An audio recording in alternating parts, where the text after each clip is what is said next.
are we going to see new highs this year? No, I think that's highly unlikely. There's no evidence that a new uptrend has started or that a bottom has been established. We need to watch those levels carefully because those levels could potentially hold Bitcoin as they've held Bitcoin in the last few years. That would change my mind and say there's potential for a bottom if. So in our latest interview back in November, BTC was hovering around 87K. You were saying that this was not a bear market and that it was most likely just a correction, and that there was a 75% chance that Bitcoin would rally within 1 to 3 months from there. That didn't seem to have played out. So how do you evaluate that forecast now? You are correct that at the time, I was not necessarily thinking we're in a bear market because I wanted to see if the next rally fails or not. In other words, what I wanted to wait for, I wanted to see confirmation to see that the next rally, this rally I'm showing here on this bounce, I wanted to see if it succeeds in establishing a new uptrend or whether it fails, breaks support, and then continues the downtrend. Or in other words, breaks the support level like 87K, and then that could confirm a bear market, which is what happened. So you're correct. I was still leaning towards the bullish side back in November, but in January, as a matter of fact, when I was in Turkey, in Istanbul, I changed my mind and I put a video out there. When Bitcoin dropped below 87K, as the chart showed, I had to change my mind and I said, no, price is getting rejected from resistance. And that means there's danger of new lows below 80K to 70K and so on and so on. So I put that warning out back in early January, mid-January. And yeah, so I didn't get everything correct, but I think on the balance of probabilities, we're in a better situation now because we have more clarity from the market. I just wanted to get a sense of another statement that you made back then. You were looking at the past price behaviors of Bitcoin, and you were saying that essentially we didn't see a blow off top in the past year, and that basically we could see a blow off top to a new all-time high in the following months. So I believe that you were saying in the first quarter of 2026. I guess that thesis was also invalidated. Or yeah, I mean, basically my view back in November was that we had not, yes, as you correctly say, we had not seen a blow off top as we usually see before a bear market in Bitcoin. However, because Bitcoin has now fallen below the lows of March of last year, 2025, as we can see from this chart. So Bitcoin essentially broke that support at near 74K. Basically what I was looking for was this. As we can see here, this is a weekly chart of Bitcoin. Bitcoin rallied in December, January, to that 21 EMA, that blue line on my chart right there. It got rejected, as we can see. I don't know if my cursor shows on the screen, but it rejected from 96, 97K. And then basically because it got rejected and then dropped below the March 2025 lows, that confirmed the bear market. And that means I can no longer hold that view for new all-time highs this year or even a blow-off top this year. So as to your question, I think if you're going to ask me, are we going to see new highs this year? No, I think that's highly unlikely. Next year, 2027 is probable, is possible, but just not for this year. However, there is some potential good news for Bitcoin, which I can share with you. Well, let's deal with the bad news first. The bad news is that so far, the rally on Bitcoin, the bounce from the lows. I took the screenshot recently. The bounce from the lows of February on Bitcoin have been very unimpressive, very choppy, overlapping structure. And in fact, if you look at this, from an Elliott wave perspective, these rallies are corrective, meaning they're three-wave overlapping structures, which typically mean they are not convincing rallies that lead to new trends developing. We could see, a bounce towards, like the 80K region potentially. It's possible that Bitcoin could push a bit further higher to 78, 79K, maybe even near 80K. But so far, the structure of the rally, as with the rallies in the previous occasions shown by these yellow lines, they look corrective. They're zigzag. There's kind of a corrective three-wave structures.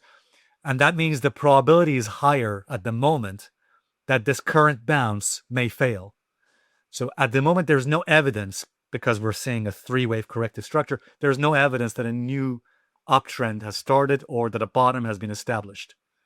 Now, if we see a five-wave rally above 80K, then maybe I would change my mind and say there's potential for a bottom if some kind of a five-wave impulsive rally happens in the next few months above 80K, for example. But that has not happened.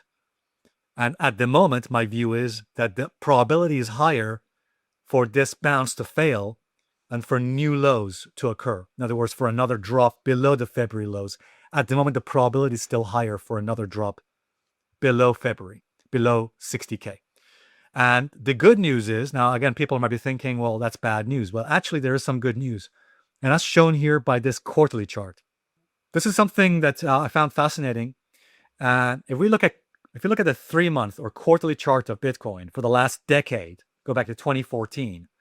Now you can go before that, but the moving averages only go so far. Now, the 21 to the 34, these are Fibonacci moving averages. The reason I use these moving averages, 21 and 34, is because they're Fibonacci numbers, Fibonacci sequences. The blue line is the 21, the 34 is the pink line. Now, there's something really interesting is every bear market of Bitcoin for the last 10 years, going to 2014, every bear market and decline has held the 21 or the 34 exponential moving averages on the quarterly time frame, on the 3-month time frame. For example, 2015, as we can see on the left-hand side, that was the blue line it held. Then in 2018, it held it. 2019, it held it. In 2022, we went below the 21, but it held the 34. We held that pink line there. Now, recently, this year, 2026, Bitcoin came very close to the 21. Didn't touch it. It may touch it in the next few months. That 21 EMA, the blue line, is about 59K, or just about 58K. The pink line, the 34 EMA, at the moment, as we're making this recording, is about 46,500. So I think that those are going to be important support levels or floors for Bitcoin for this year, 2026, which means that if Bitcoin should drop to those levels on the chart, again, the 21 EMA, 34 EMA, those could be potential opportunities. Personally, I don't think Bitcoin is going to drop below 50K. I doubt it, but it's a possibility. It's a risk. My point simply is this, that even if Bitcoin were to make new lows below 60K, below the February lows, we need to watch those levels carefully, because those levels could potentially hold Bitcoin as they've held Bitcoin in the last few years, in the last decade. Again, the levels between 59K approximately to 46,000 or 47,000 approximately there. So I think they're going to be potentially key levels of support that could hold Bitcoin this year, 2026. And that means I'm not expecting Bitcoin to drop below those levels, below 46K or 46,500. That I think those levels could act as key support where we could see a big bounce, a major bounce. And the reason why I think a big bounce is likely is because of Elliott wave theory, is because I think once we get a lower low, as I personally think we're at the end of wave 4, as shown here on the chart. I think if we get another lower low for a wave 5, let's say to new lows, I think afterwards, in the next few months, the next several months, potentially the next 6 months, or going to the end of the year, we could see a very big bounce, like the one shown in pink or magenta on the right-hand side. Some kind of a very strong ABC rally. So last time we talked, you seemed to be quite skeptical about the framework of the 4-year halving cycle, because you were saying that that was not a helpful framework to analyze the markets. And you can correct me if I'm wrong, but right now we are seeing that the price action of Bitcoin is surprisingly following that 4-year halving pattern. Have you revisited your view on that issue? I think that's a good question. Here's the problem. Markets, whether it's Bitcoin or stock market, they don't they don't act like clockwork. I think most people understand this. As I'm sure you know, Giovanni, the markets are chaotic, non-linear, they're unpredictable, they're probabilistic. So I think people out there who think that that you can just wind up Bitcoin like a clock, and then every 4 years it follows the same kind of cycle. I think that's a very mistaken point of view. I'm not saying Bitcoin is not at the moment in a bear cycle. It could be, but it also might not be. So we have to always be open-minded to the possibility that those time cycles may not work like clocks. Past behaviors are not guarantee of future performance. That's definitely an important point. Let's talk about the stock market now, because you put out a video recently where you were making the point that the stock market looks like it's gonna top this year at a certain point. What is driving your view on the stock market? Well, yeah, I think that there is potential risk of a top at some point this year. However, I do want to just clarify this point. If we look at this Dow chart, so I mean, this is a chart that goes back 2007. There are actually two lines on this chart. One goes back 2022. One, I think there's a kind of a whitish line here on the right-hand side, logarithmic chart. And there's a yellow line. So there's a yellow line, there's a white line. Doesn't really matter. What we can see, though, is this chart going back several years, 2007 and 2022. A resistance forms on the Dow Jones Industrial Average. And as a matter of fact, the Dow hit that level recently in the last several weeks, and it got rejected from that level. The highs of 50,500 approximately on the Dow got rejected. It's below that level at the moment. Does it mean we're now in a bear market or we're about to fall into a downtrend? No, it doesn't mean that. We would have to see far more confirmation, more data from the market before we can make up our minds. Personally, I think we could see a correction. It's possible we could see a correction, 5 to 10% on the stock market the next several weeks and months on the S&P and the Dow. But do I think the market's topped already? I doubt it. I mean, not until we get a break of support. But at the moment, I think there's data, for example, from the DowTheory.com, Manuel Bly, who mentioned that there's still good evidence that the market could continue to new highs by the end of the year. So I'm still skeptical. I'm still skeptical at the moment that the market's topped. I still think that even if we see a correction, a temporary pullback, I still think by the end of the year, the market, the S&P and the Dow could be higher, above 7,000 on the S&P. However, I will change my mind on one thing. What needs to happen to confirm a bear market is if, for example, if the Dow were to break down below 45,450, the green line on the right-hand side, and if the S&P fell below 6,500, okay? So if both the Dow and the S&P break below the October, November lows, it doesn't mean we're in a bear market, but it would increase the probability that we might be changing trend and perhaps making a reversal into a downtrend. So, in other words, in order for the S&P and the Dow to increase the probability that we're topping and falling into a bear market, the Dow needs to fall below 45,450 at a minimum, and then the S&P has to fall below the October lows of about 6,500. Until that happens, there is no evidence of a top as yet. And there's still potential. There's potential for the markets to see new highs by the end of the year, even if we see a temporary correction. Okay, interesting. Talking to Mike McGlone, for example, an analyst at Bloomberg, he was making the point that the downtrend that we have been seeing in Bitcoin in latest months is sort of anticipating a similar downtrend that is going to happen in the stock market. It's just that Bitcoin has reacted first to this macroeconomic situation. What do you think about this? It's an interesting point of view because I think there are better indicators for the stock market than Bitcoin. For example, the Dow Jones Transportation Index is, I think, a better leading indicator than Bitcoin. Dow Jones Transportation is better because in the past decades, going back 50, 60 years, the Dow Jones Transportation Index has been a much better leading indicator because transportation is so important for the economy. So I would pay more attention to the Dow Transportation Index, and that's bullish at the moment for the market. It's still an uptrend. I don't have a chart of the Dow Transportation Index, but if you look at it, it's still in an uptrend, still holding strong. Here's something else. We can actually look at it from a different point of view. Bitcoin is extremely overstretched to the downside, okay? Coming down to support levels. It could also be that Bitcoin is so overstretched that Bitcoin has to play catch up with the stock market.